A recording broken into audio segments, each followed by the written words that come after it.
too funny. Oh.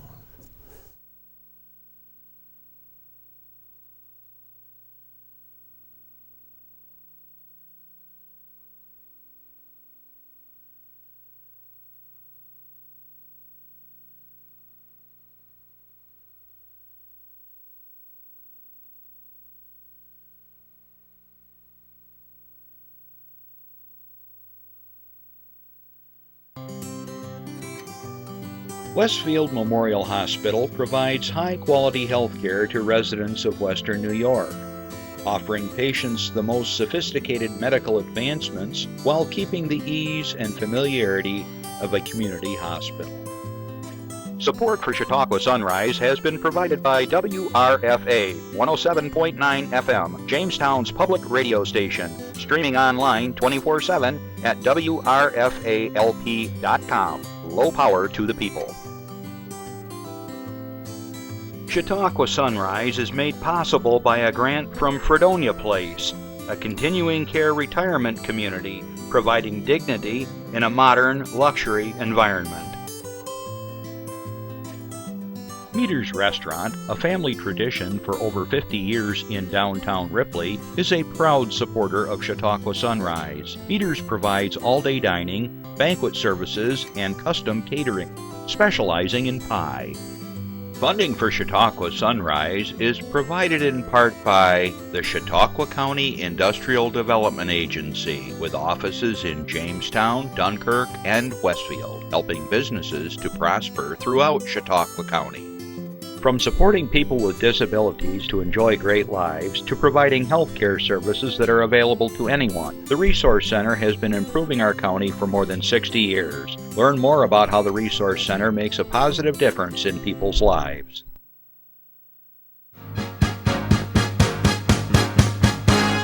From the Access Chautauqua Studios in Mayville, it's Chautauqua Sunrise. Chautauqua Sunrise is hosted by Doc Hamels and supported by the award-winning volunteers at Access Chautauqua.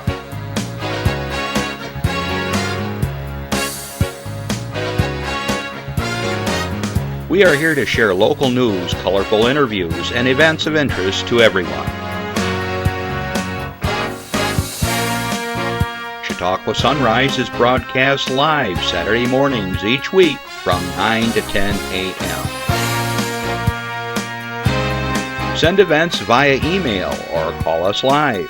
Check us out on YouTube and Facebook. And now, from the Access Chautauqua Studios, it's Chautauqua Sunrise. Hey, we're back and welcome to Chautauqua Sunrise. I'm Doc Hamels. Good morning, wherever you are. Good afternoon, wherever you are. We're streaming everywhere around the world, and I think it's also evening, we decided, down in Australia.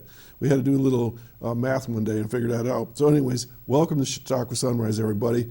I hope you are having a great weekend now that the showers and the storms and the thunder boomers and, as they say in Germany, the Donner and the Blitzen is over. It looks like we're in a nice stretch for the 4th of July weekend. Our country's going to be 245 years old tomorrow. I had to do some more math there. Syria only had it at 244, but she was figuring, I guess, today, because it wasn't quite 245 until tomorrow. But anyways, hope you're having a great weekend and getting together with family and being safe. All right, we've got a highly anticipated show here. For those of you that have followed the Oak Island storyline on TV, stay tuned because it's going to be a lot of fun. We're going to delve into that whole matter here shortly once I get through announcements and so forth.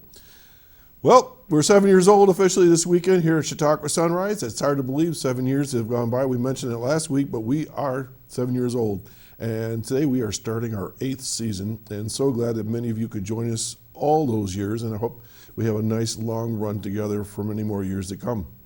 I want to say good afternoon to all our listeners on WRFA 107.9, low power to the people in Jamestown, Tuesdays at 1 o'clock.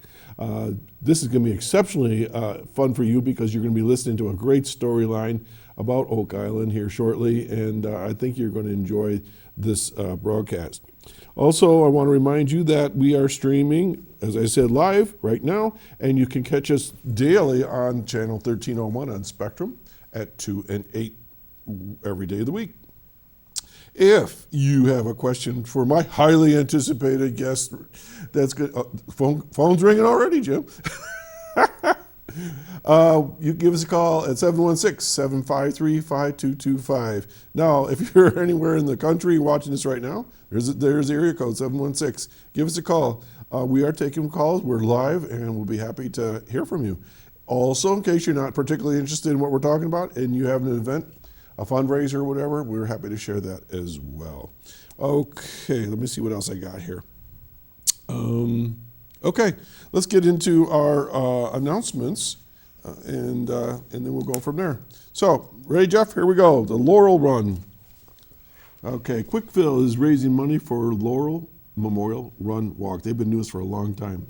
Area residents can show their support for people with disabilities by buying a special card at Quickfill. Through July 18th, United Refining Company is Quickfill and Red Apple Food Mart locations will be selling paper cards to raise money for the 25th annual Laurel Memorial Run and Walk. This is the 18th year that Laurel Run Walk organizers have partnered with United Refining. The cards will be sold at participating locations in Chautauqua and Erie counties in New York and in Warren County, Pennsylvania. Customers who buy a card can write their name on it and have it displayed in the store. The suggested contribution is a mere $1, but donations of any amount are appreciated. Donation containers also will be set up in some locations, and people can put money in the containers if they prefer not to write their name on a card. All the money raised in Chautauqua County will go to Filling the Gap, which works with the Resource Center to improve the lives of people with disabilities and their families. Money raised in Warren and Erie counties will be split with organizations that support people with disabilities in each of those counties. In Erie County, proceeds from the sneaker sales will be split with the ARC of Erie County. In Warren County, money will be split with the Barber National Institute's Bollinger campus. The Laurel Memorial Run Walk was created by Wayne and Elaine Hotelling of Silver Creek, New York, in honor of their oldest daughter who had Down syndrome. The event seeks to raise public awareness about individuals with disabilities while providing an opportunity for people with disabling conditions and those without to come together at a fun, family-friendly event. Proceeds from the Laurel Memorial Run are used to enhance employment and work training opportunities for people with disabilities. This year's Laurel Memorial Run Walk takes place on July 16th and 17th. The first day consists of a relay run and a 30-mile endurance run from Jamestown to Dunkirk. Wow.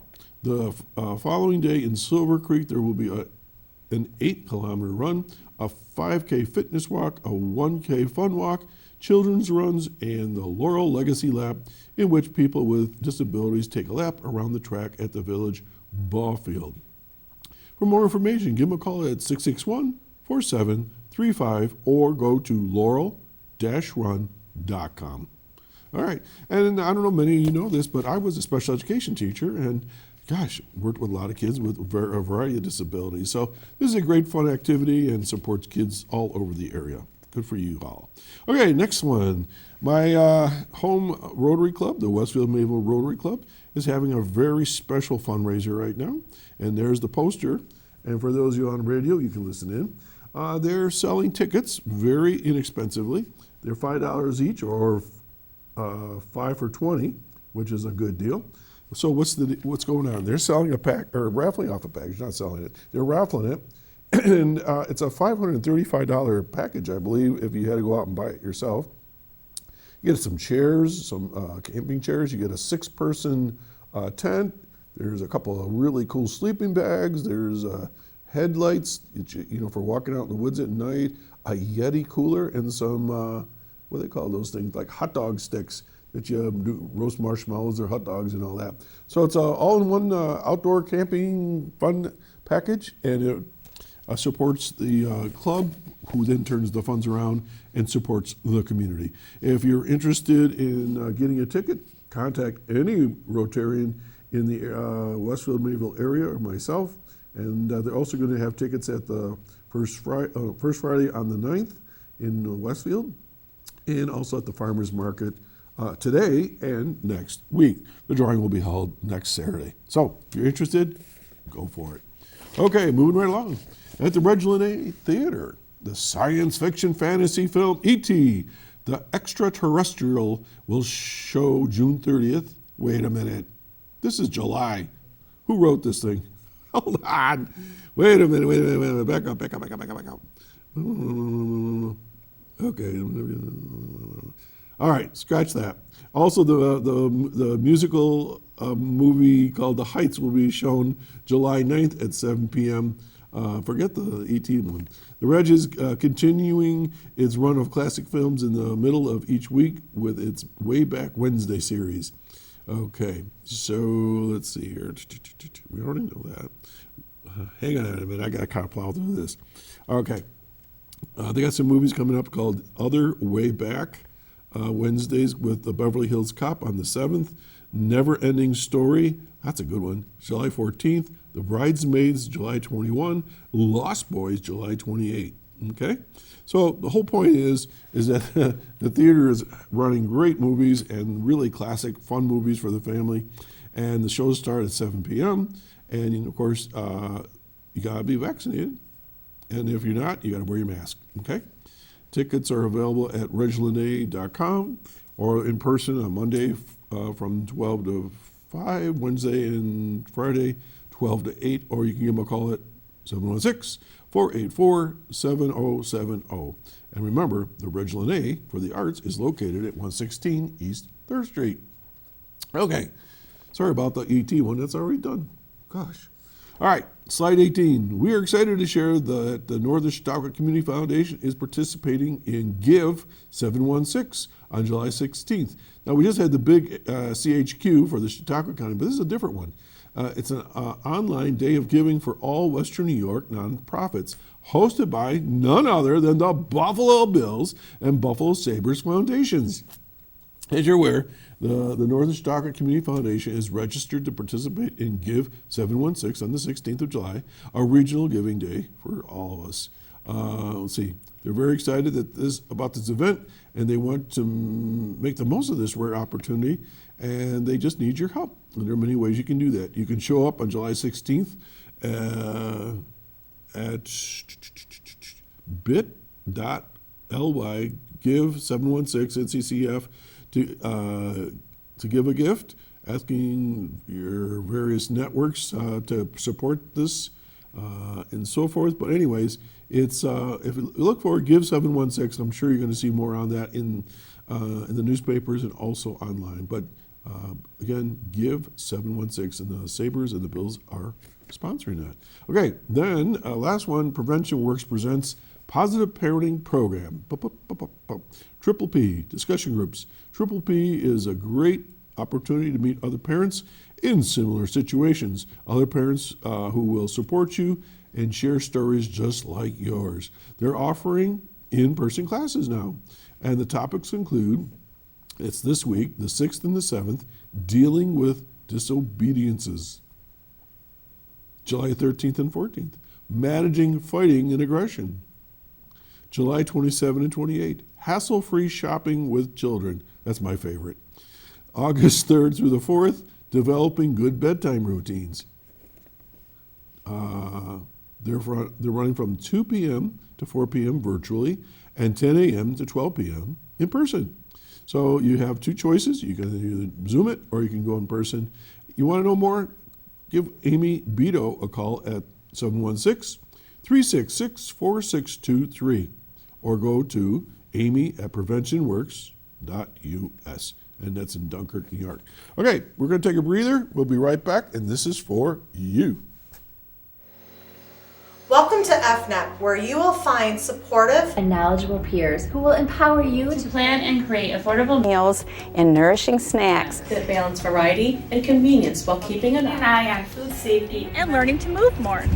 whether online or in person. Connect with us today.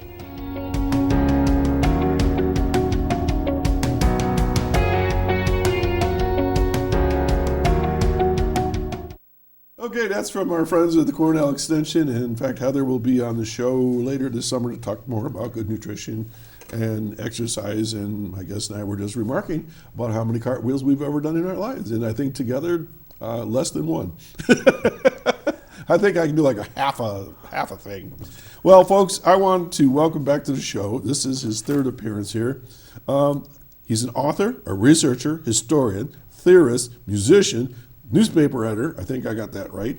And you've watched him, many of you, on international and national TV on The Curse of Oak Island. And this is his third time here.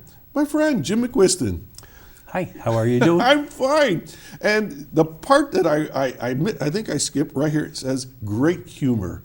You got a wicked good sense of humor. And I mentioned when I watch you on The Curse, of course, I realize that Prometheus has got you on camera and you're supposed to, like be serious in that. But you really are a funny guy. You really are. Well, first of all, I want to congratulate you on 7 years wow. starting your 8th. Is that amazing? That's pretty nice. Yeah, when it was different last year because it was a Zoom meeting. I like to call it my war Zoom instead of my war room meeting. But I was concerned about technical issues, and they were having a few technical issues, and your mind was kind of drawn to all of that, And Zoom is so sterile. There's no human interaction. You're just sitting there like, yeah.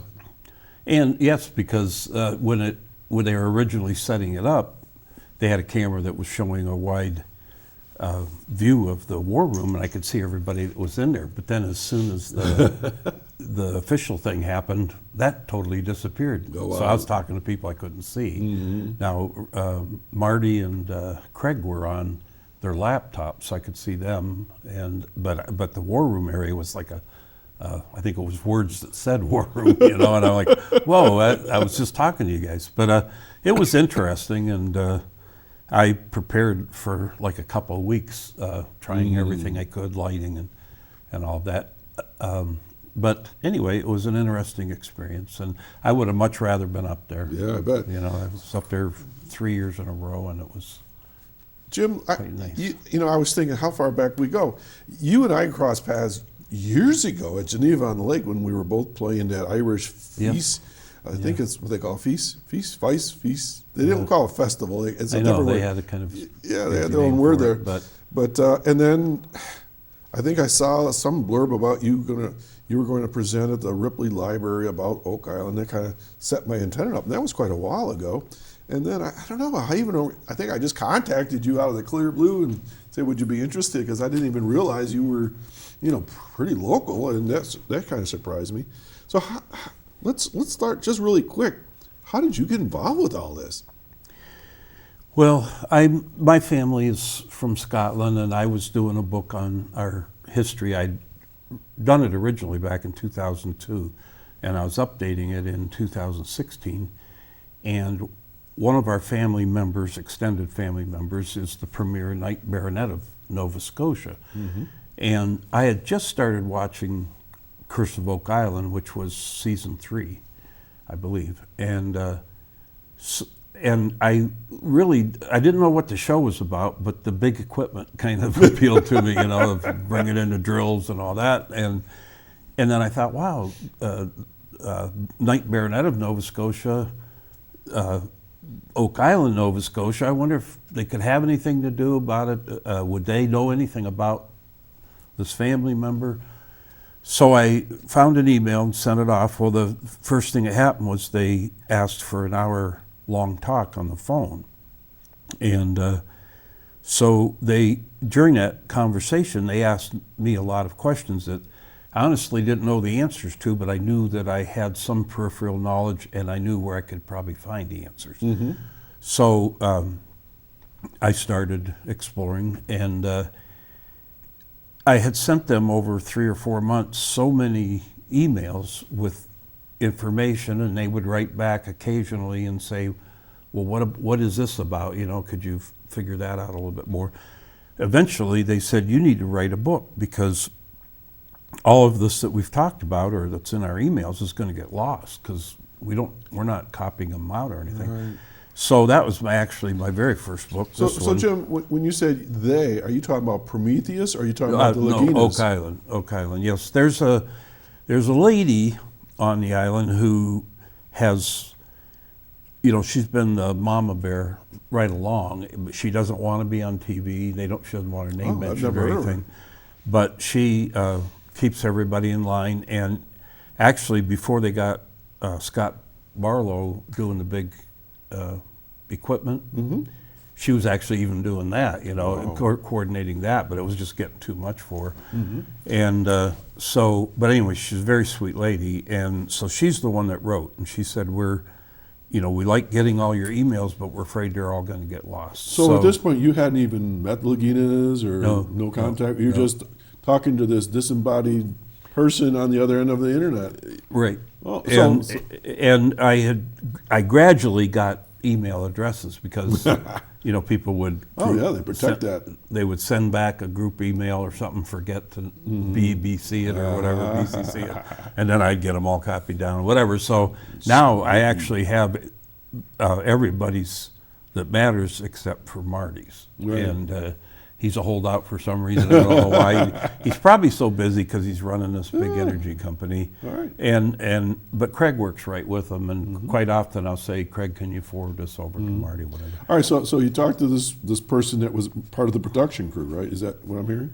Yes. And then she said, write a book, and this is your first book here. And that was the first book, and it was more general than these because I hadn't had my theory yet, but it was the seeds for that theory. But I addressed a lot of the things like Glooscap and the First Nations. The Glooscap was what's his name? Henry. Well, that's what people say, but I have my own theory because all of this is my own theory. I mean, everything in here is unique.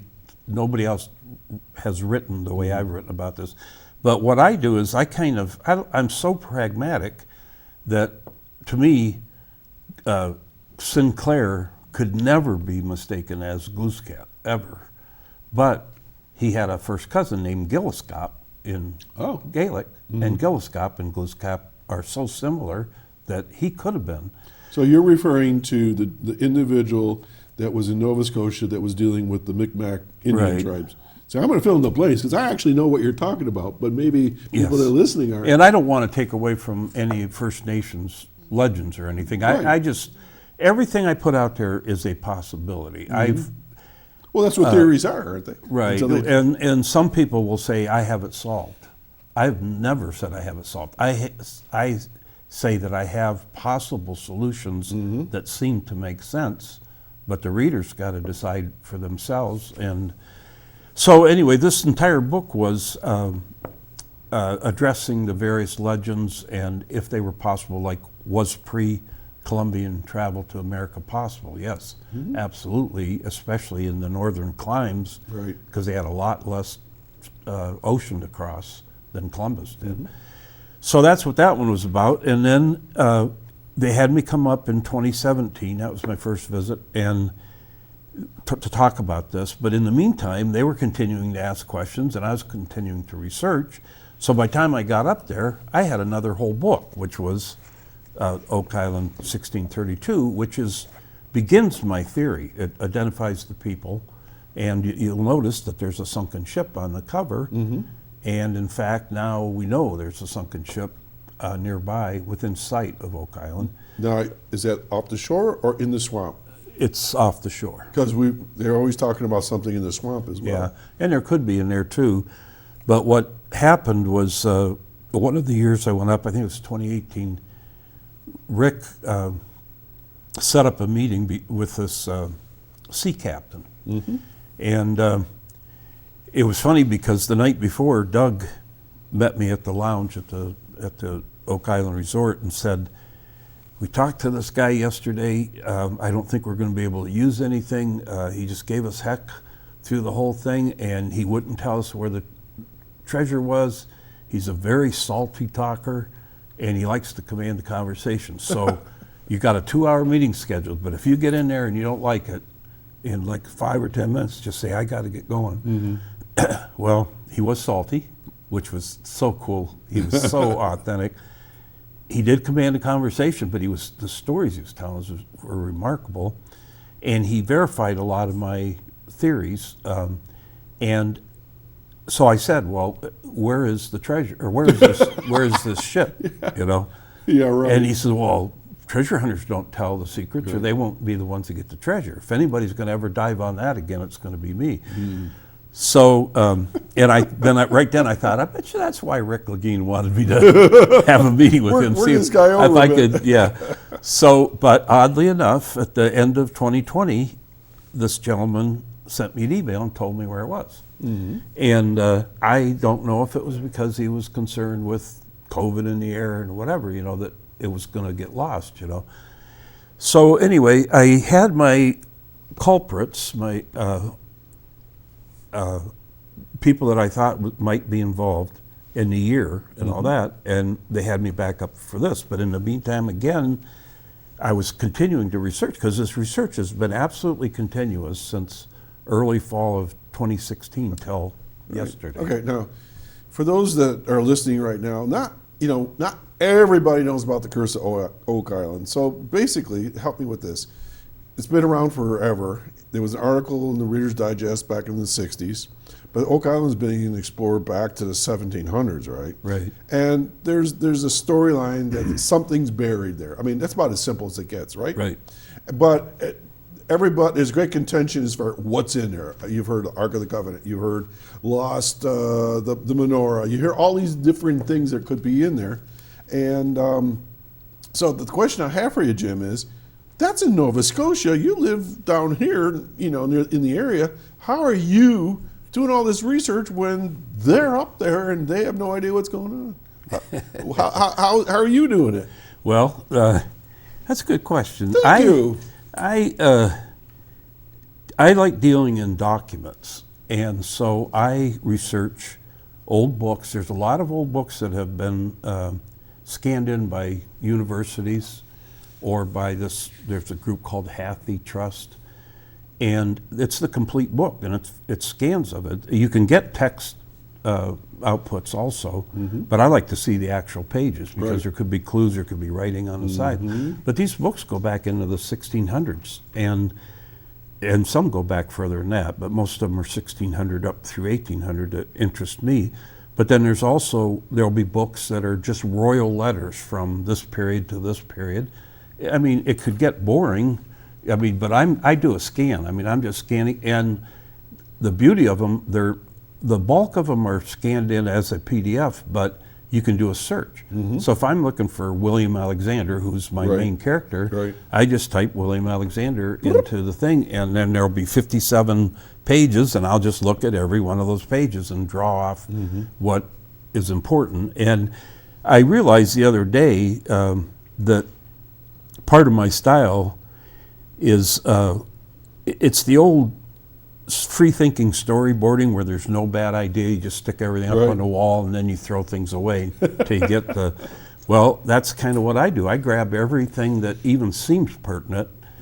It clutters my computer terribly. I've got well over 1 million files. But then I'll start paring it down and say, well, this really isn't critical enough to bother with. I'm trying to figure out what happened here. You gotta narrow it down. Narrow it down, and then I'll get the story in it, and then I'll go back afterwards and double check and say, yeah, and look for additional verification of what I found. And so I'm digging in books and documents and the Privy Council minutes of the kings of England or Great Britain, really. And there's just a wealth of information in there, and they connect. And without all these books being scanned in, like say somebody in the 1930s doing this, they'd have to physically see every one of those books. Go to the library or whatever. And they would have to read them completely, because they couldn't scan for the names, So it's so much easier now to do a search through a PDF and have maybe 10 books that you can select from. So that's kind of how I'm doing that. And it is interesting, because it's kind of like the case of you can't see the forest for the trees, because when you are right there, every focus that you have is putting a hole in the ground. Right.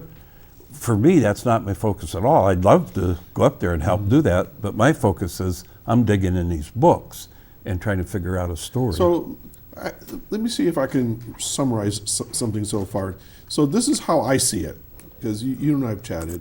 They dig a hole here, they go here, they go there, and every time they get an artifact, and it's whoa, this is a new theory, or this fits a theory, or we don't know how this fits in, but we'll put it over here. Well, while they're digging and jumping all over that island, you seem to have a theory, and you just stay with it, and you've developed it and honed it across your books.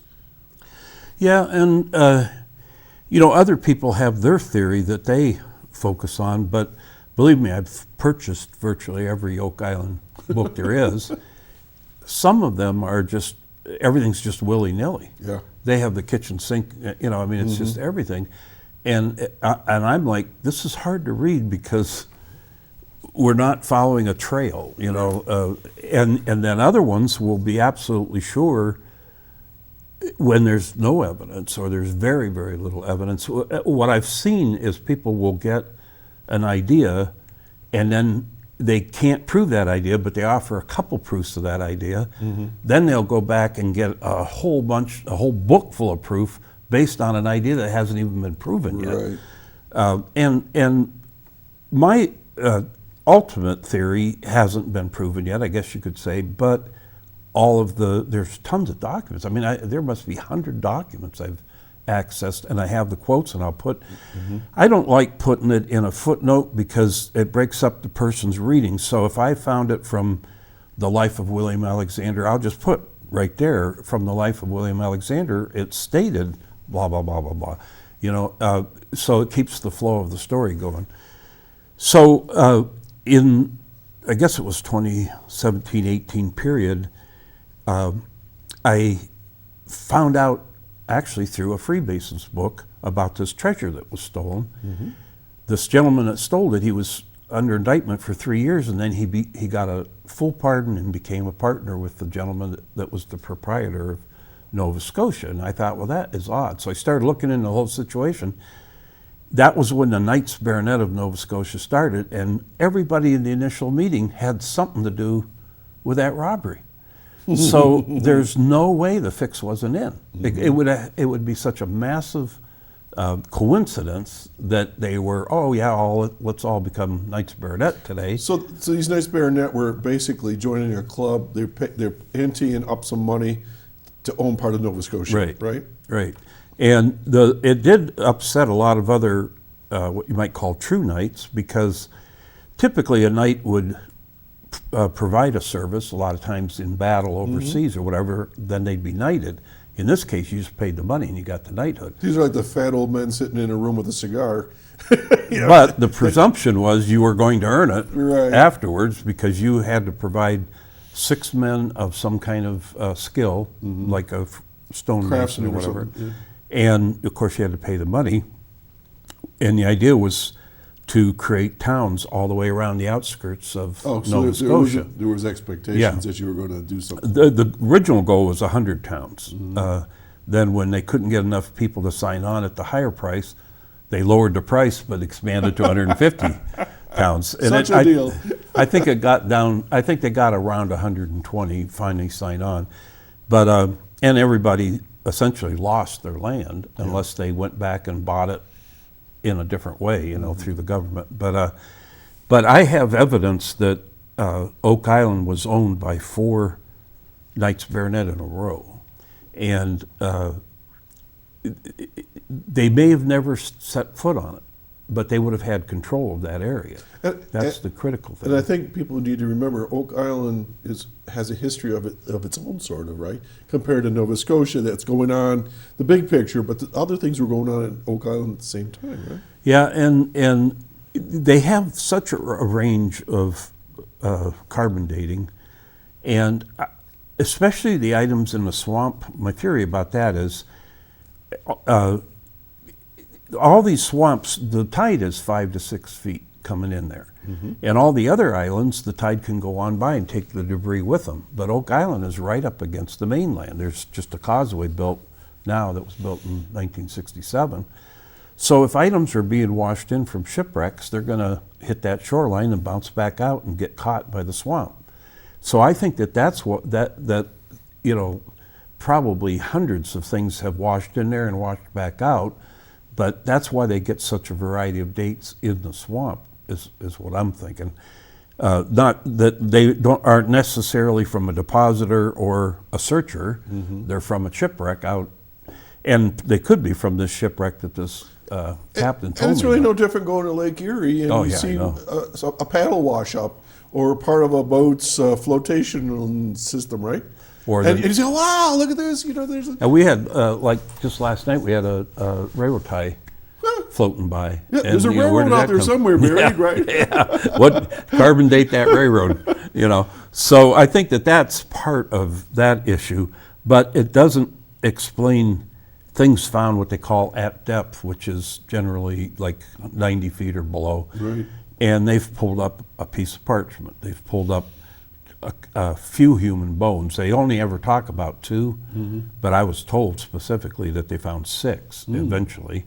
And what happened was they started feeling pressure about disturbing a gravesite, you know, just like it would when they're doing an American. Yeah, archaeological digs and things. Yeah, you know, same kind of feeling about it. So it's not that they're not testing them and all that, but they're just not emphasizing them. But still, you have to explain why they were down there. And they found an old shoe down that far. They found book binding. And one of the things that I like, because my theory is that this all happened in 1632, well, they found a piece of axe-cut wood that carbon dated to as old as 1626, and it was down in the general area of the money pit. I have to say the general area because in the first several years, 20 or 30 years, they knew where the pit was, but so many shafts were dug around it trying to come in from the side and all that, and then there'd be a dwell time where nobody'd be working on it for 40 or 50 years or whatever, and so the actual site of the money pit, that's what they've been searching for. So when people say, well, why don't they just dig right down there? Well, they didn't know where to dig, and they think they're close now.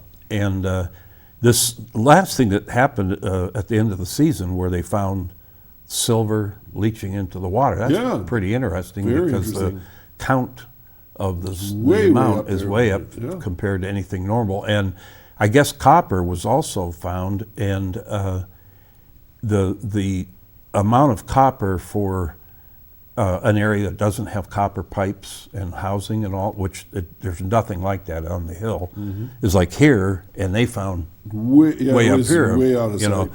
So there's something going on with metals in that area, and copper was pretty valuable back then because it was malleable, and a lot of jewelry was made out of it. Some of it was gold-plated, whatever. But so it's hard to know whether this was something deposited in there. Maybe Mother Nature deposited in there, and somebody was trying to get it out. You know, a mine. I don't know.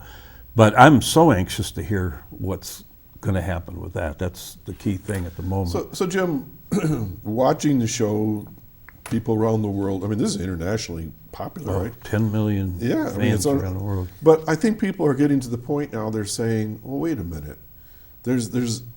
Okay, I get your story about the swamp and your theory. That makes totally good sense, finding things in there. But now this road they're finding, and they're dating it at different dates. So I'm thinking this island must have been sort of like almost like a way station or something for hundreds of years, because they keep finding layers of different things. Is that how you're seeing it, maybe? Yes. That may not be attached to that treasure at all. Treasure, right. And one of them that I just recently discovered was that, and that's never been mentioned on the show that I know of, but the Scots left in the spring of 1632. Well, the French came back in September of 1632, and one of the main men that led the colony, his name was Nicholas Denys, he explored up and down the coast, and he talked about this bay where these two rivers forked into it, and the First Nations would bring beaver pelts down there and trade them. Well, who were they trading with if it wasn't the French, because they were just discovering it, so they had to be trading with somebody, presumably the Scots. And river that he's talking about runs right up to New Ross. So he's saying that the American Indians are coming, not the American Indians, the Canadian First Nations are coming right down from New Ross with beaver pelts and trading them. And right at the end of Gold River is Oak Island. And one of the features about Oak Island, it goes back to my story about being a sieve of all this tidal wash, it's so close to the mainland. Right. All the other islands are out far enough that you got to work to get to them. Oak Island, you could put a small skiff in and be right over there in a minute or two. And I mean, you could drive across it in a minute, across the causeway, and that wasn't there till '67, I think. So it would be a perfect island. It's bigger than a lot of them, and it's so close to the mainland that if you, a lot of defenses through the years were put on islands because you have the natural moat basically around you. So it'd be the perfect place to set up so you could make sure nobody's attacking you, but when you needed to go to the mainland to maybe hunt deer, trade with for beaver skins or whatever, you're just a hop, skip, and a jump away. So I think that might have been the feature of Oak Island that set it apart from a lot of the other ones. It was just extremely convenient. And it provides, and this has been written about in other books years ago, 100 years ago, that it provides a safe shelter during a storm. Yeah. Because before the causeway was there, you could sail right behind the island. So there's 300 and some islands in the bay, but the furthest one back is Oak Island, at least up in that corner. If you're trying to escape an Atlantic storm, you sail through the bay, and park right by the swamp and wait it out. Maybe this boat here waited it out and sunk right there, you know. So, so as you're going along, as you get new evidence or new pieces that fit your theory, is that what spawns the next book? Yes, and I'll be corresponding with them constantly, just steadily. And this book had 2 points to it because I expanded on this theory with the person and what the treasure was. But in the meantime, I started working with Doug Crow on this medallion that was found up at New Ross. It was found in the 70s before the treasure trove laws, but it's actually from 1671. And they didn't know what they had because they had French writing on it, but the French writing had nothing. It was an English medallion. It was just the way this order of knighthood started. I found there were only 3 people that received this medallion in 1671, and the other 2 medallions they were accounted for. So it could only be one person. That person had a connection, an indirect connection to Nova Scotia. So it was funny because we wanted to get this on camera, I mean on Prometheus cameras, and the gentleman was not cooperative at all. His cousins showed us where they found it when they were kids. And so just walking along and found this medal? No, they were playing with Tonka toys in the dirt near this mysterious foundation up there, and they uncovered it. They kept it hidden and quiet because in the 80s, the treasure trove laws got very, very strict up there, and they still are strict today. And they didn't want it being taken away. Who would want to? It's silver. It's a silver medallion. Who you know? It's about that big and it's heavy. Wow. And finally, it was Friday, and we were talking to his cousin, and he said, well, maybe next week. And I said, well, it can't be next week if I'm going to be involved because I'm flying out on Sunday. So if it's not tomorrow, it's never for me. So he said, well, I'll talk to him. So I thought, well, I got a day off, because when they take me up there, it's a working vacation. I mean, they take you to the Nova Scotia Archives, they take you to the College of Geographic Sciences, whatever, you know, because they want you to keep digging. So I thought, well, I got a day off. 8 o'clock in the morning, they called and said the guy's coming at 10 o'clock, be there. So I get over there, and Rick's on the phone frantically with Prometheus trying to get them to come down to film it, and they're like, our crew's gone. They work 50 hours this week. They're all at the beach or somewhere, you know. And he said, "Here, Jim, you talk to him." So I was talking to the guy, and I said, "Well, this is so important." Even, No, this is Rick Lagina. yeah, Okay. his cell phone, you know. So I couldn't talk him into it either. And they said, honestly, it would take us 4 hours to even find enough people to call it a crew. We're just going to have to. So the guy gets there, and he was all nervous, and Rick said, "Well, Jim, you lead the meeting." So I said, "Well, here's the deal." I said, "You show us the medallion and tell us how you found it. I'll tell you who it was originally given to and how I think it got up there." So that's what we did. And the gentleman was so nervous. He had it and felled in this little wooden box, and this was the first time he showed it in public, you know. So there were no good photos of it except the ones that I took. That's from your phone? Yeah. Or camera? Right? Yeah. Well, that actual iPhone right there. And so that meeting went well, but it just wasn't on film, unfortunately. But so then. So you're getting some access to things that are never on camera, that are never on TV, Oh, yes. and other people don't even know you have access to. Yep. Wow. And the beauty of it is they're all such nice people. I mean, I can't say enough about how nice they are. And so every year, Charles would take me for Barkhouse. for a ride somewhere. So he took me to see Nolan's Cross Rocks. One of them you could drive through. It was so mucky in there. And then he said, "Well, you want to walk down to see another one?" And I said, "Yeah." I probably would have said no if I knew we were going to get into it, because it was just muck all the way down and back up. And I said, "Boy, you're just like the happiest man in the world." And he said, "Why wouldn't I be? I hunt for treasure on an island every day of my life." It's like being a kid And every day. Yeah. he had a beautiful Masonic ring on, Right. and he had in his breast pocket he had a Knights Templar ring. Nice. And he said, "Look at that." And he told me why he didn't wear it every day. But so after I wrote this book, I thought that I'd be done at this point. In fact, every time I wrote one, I thought I'd be done. So we got 3 books done. And I started in my mind thinking about some of the things that I'd uncovered here, and wondering about this and wondering about that. So I always call this the icing on the cake of this, because I wish these were one book, you know.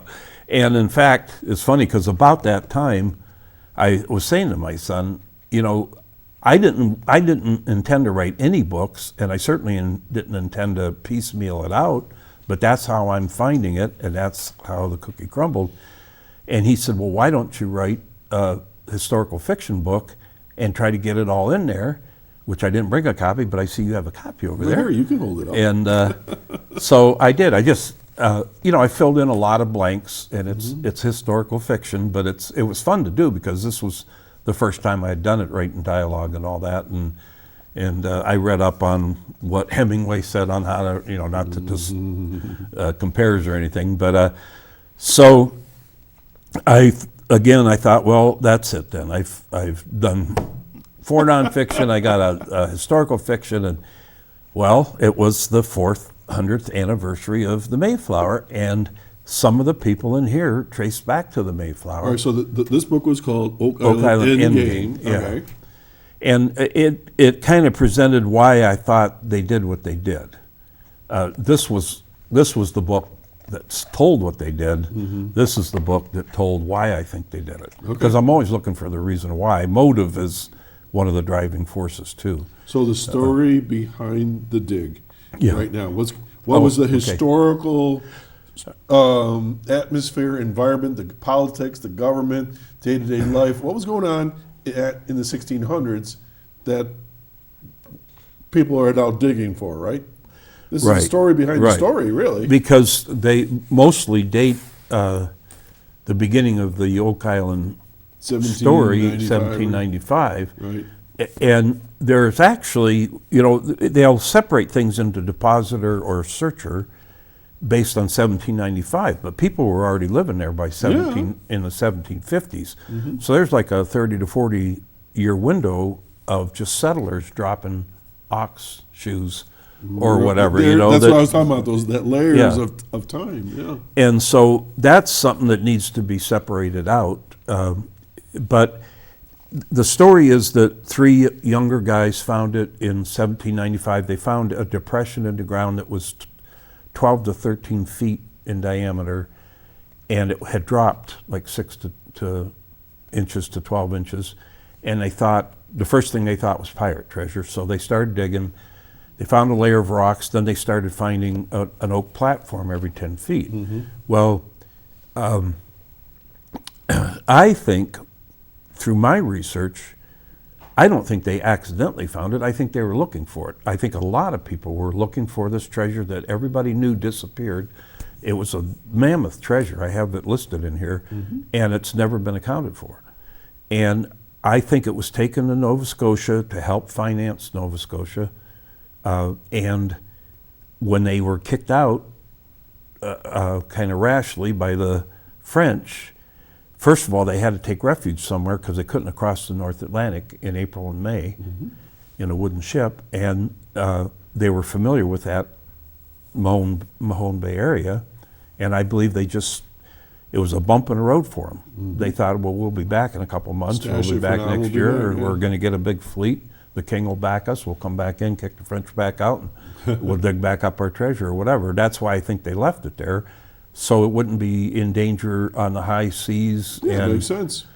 so, but anyway, the typical story starts in 1795. Then in 1804, these young men got some investors, particularly a doctor, I think is a dentist, and they brought in some whatever was sophisticated for that time, and they got down to 90 foot, and at that point they found a stone with some engravings on it. Right.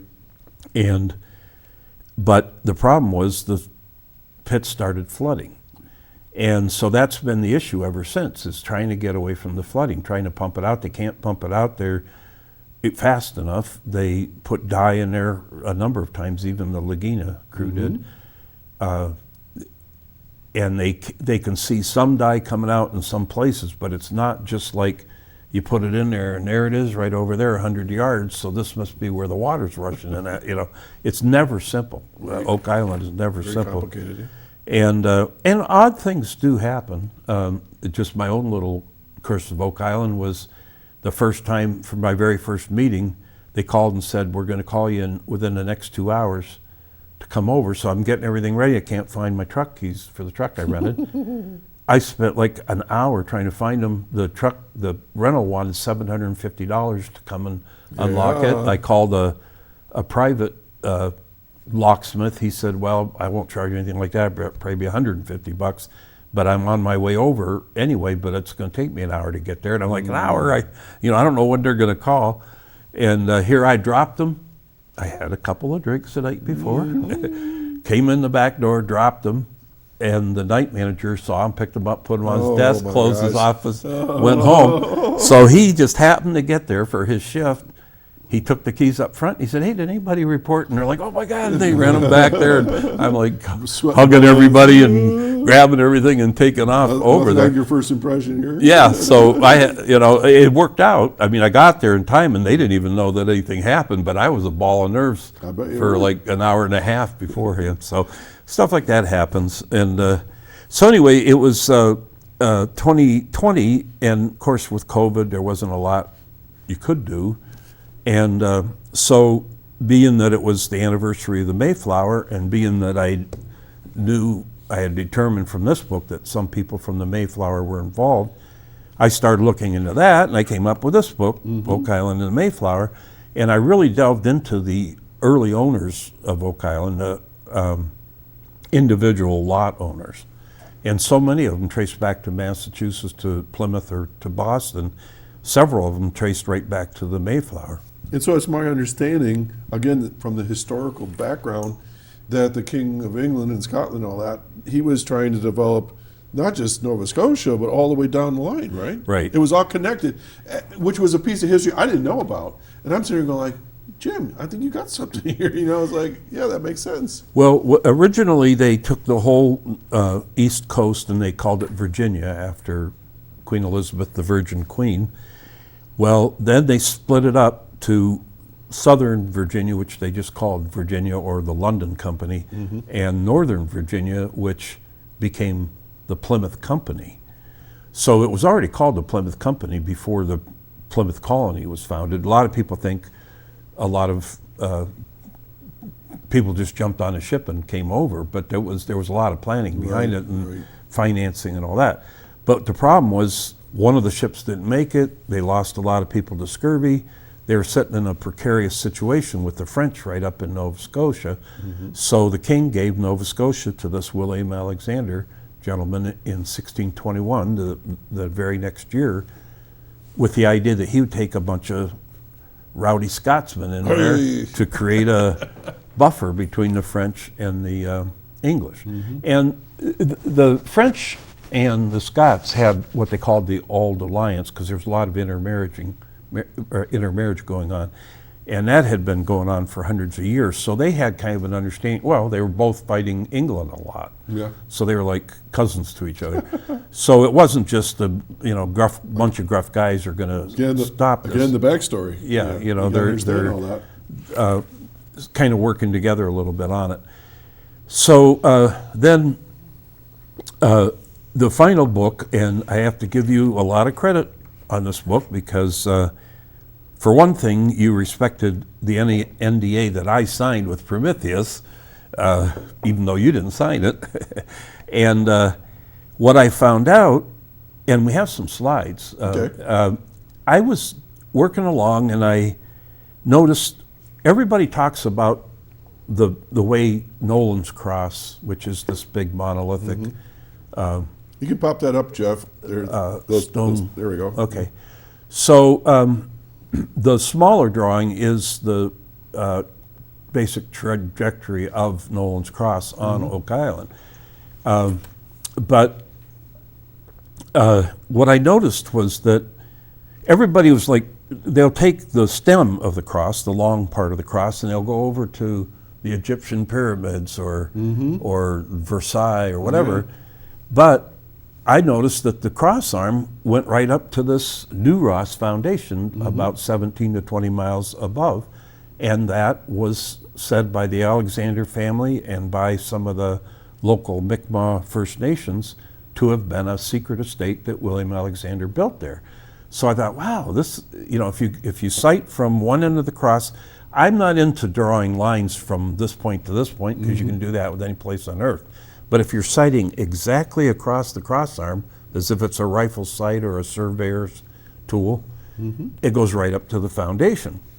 And I thought, wow, I never heard anybody talk about that before. Now, what I found out since was that somebody had like a star chart that they had transposed over Oak Island, and if you zeroed down and you started focusing, you would have seen that. But that didn't make the show, and it was never talked about on the show. So as far as I know, and I knew when I wrote this book, nobody had ever proposed this. So I sent that first slide up to the Oak Island team and talked about it, and I didn't hear anything. Actually, I sent one earlier than that, and then about a month later I sent another one, didn't hear anything. And there's certain times of the year when you won't hear anything because of their NDAs. So I got a gentleman in Ontario who was studying Nolan Cross to do it, and the next slide is him. And then after he verified, now see that red area, I drew that on his drawing, but that's essentially roughly where the foundation was. The X at the top is where the home is now that the people that own the foundation. But I mean, that's pretty darn close. It's coming right in. All that back area would have been foundation. So then I actually wrote the Oak Island team and asked if Steve Guptill, who is their resident surveyor, could do the same thing. And he did it, and this is what he sent me. And so now we have 3 people showing that this projects right up there. And it seems like quite a coincidence, because I mean, it's one thing to try to go all the way across the globe, but it's another, you just go up 20 miles, you follow it up there and you're boom, right on Jim, the foundation. we're just about out of time. Yeah, sorry. So, I just want to say real quick that you helped me so much with this book. And it was a pleasure. And I was able to bounce ideas off you, We had a and you great time. came up with some theories about this old painting that So I passed everybody's on. got to get that book. It's called what? Yeah, this Oak Island New Ross, that's the newest one. And where do they get it? All of these are available on Amazon, and you'll see Doc Hamels' name in here because he helped me along with some of Surprise! this. So, I haven't told hardly anybody that. yeah. So, but this one, of all my books, I would start with this one. That's for a great sure. book. Not because I'm in it, because of the work you did. Folks, God, we could do this forever. I told you, I we know don't you travel could. Couple more hours. a couple and more we're- hours. Anyways, Jim, next book we'll come back again. Okay. There You've might been be- watching Chautauqua Sunrise. My good friend Jim McQuiston here, writer of many books on the Curse of Oak Island. His theories. You got to get one of these books, folks. I'm telling you. My favorite is the novel. It's so good. All right, we're going to do this all again next week. Folks, have a safe, enjoyable 4th of July, and we'll see you next time. Take care.